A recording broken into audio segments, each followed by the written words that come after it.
संग सखिया श्याम खिलत बीरज में So Tanpada is exactly the same speed. सखिया श्याम खिलत संग सखिया श्याम खिलत बीरज में आज संग सखिया श्याम खिलत So that's संग सखिया संग सखिया संग सखिया.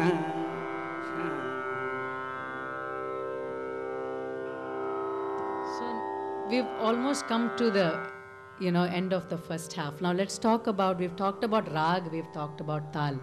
We've listened to several bandishes in different tempos. But why is a bandish important, right? I mean, if we've said classical music is really not word-based. It really doesn't matter what the words are. It can be something about a romantic theme. It could be about God. It could be anything. It doesn't really matter. But still, what the bandish does is it's really important because it establishes, it brings rag and tal together. It's the marriage of rag and tal. And actually, in Shyamrao Gharana, rag and tal have equal status. It's like Radhe, Shyam. So both of them have equal status. And let's, perhaps, shall we do ek aur bandish? Nahi to we'll do Shyamrao Gharana ka. So we've already talked about this. We've said how for Rag Vistar, it's really about Vilambit Lay, and Madhya Lay and Drut Lay is really meant for Laykari. And we spend about 85% of our time in Vilambit Lay and a little bit of time on Madhya Lay before, just to give a climactic end to the rag. So today we've talked in the first section about the elements of classical music. We've said that there are three important concepts.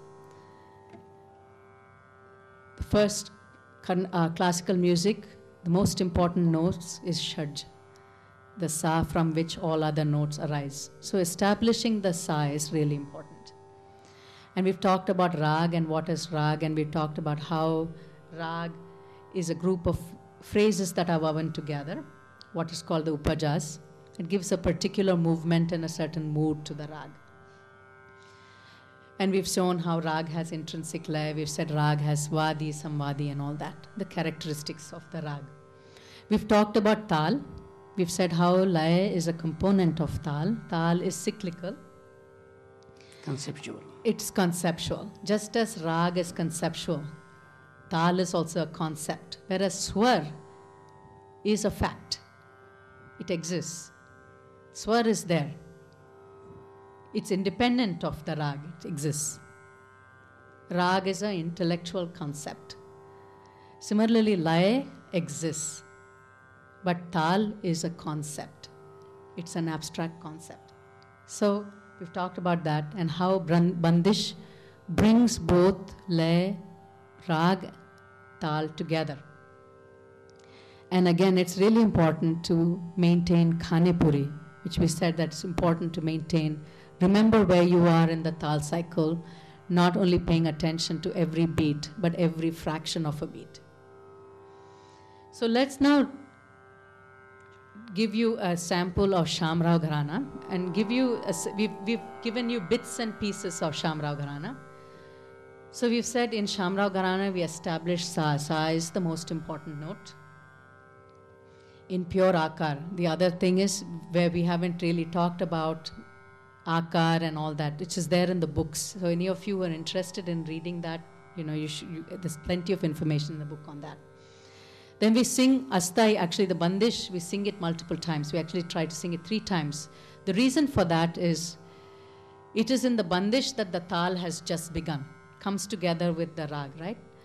So to establish not only the Rag, but also the Tal cycle, it's the marriage of the Rag and Tal. So you have to give it some time to establish, not just in the performers, but even in the audience. So you get that beat rhythm going. So you give it multiple times. So we do that at least 3 times. And we sing bol alaps. What is the rag vistar? Really, it's alap sung within the beat cycle. That's called bol alap, with the words, using the words. So over there again we do in the tempos we will use is, using 1 note per beat or depending upon the intrinsic laya of the rag. But we won't go too fast. There are not too many phrases, fast phrases. Bol upajas, after we've completed the astai, we've come back, sung the antra, then we sing what are called bol upajas. That's the laikari. That is double speed. So in Shyamrao Gharana, we go systematically. We don't mix up the layas. We don't do Egun, Dugun, Chaugun all simultaneously. We do Egun first, then Dugun, then Chaugun. It's systematic. It's important from a voice culture point of view also. Because first you have to establish the sa, and then your voice warms up as you sing Vilambit Lay. Then it's ready to go faster. Then you can go double speed, quadruple speed. So, once your voice warms up, you can do all the laikari. So we do first single lay, then double lay, quadruple lay. And so we go systematically. At the end of the boltans, which is the fastest phrases, we start Chota Kyal. Again, Chota Kyal at the lay at which you left off the Vilambit. So let's look at the presentation of Rag Nand. We won't be doing complete justice to it. We'll do a 20-minute presentation, but we'll give you excerpts of the different aspects of Shyamrao Gharana.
ah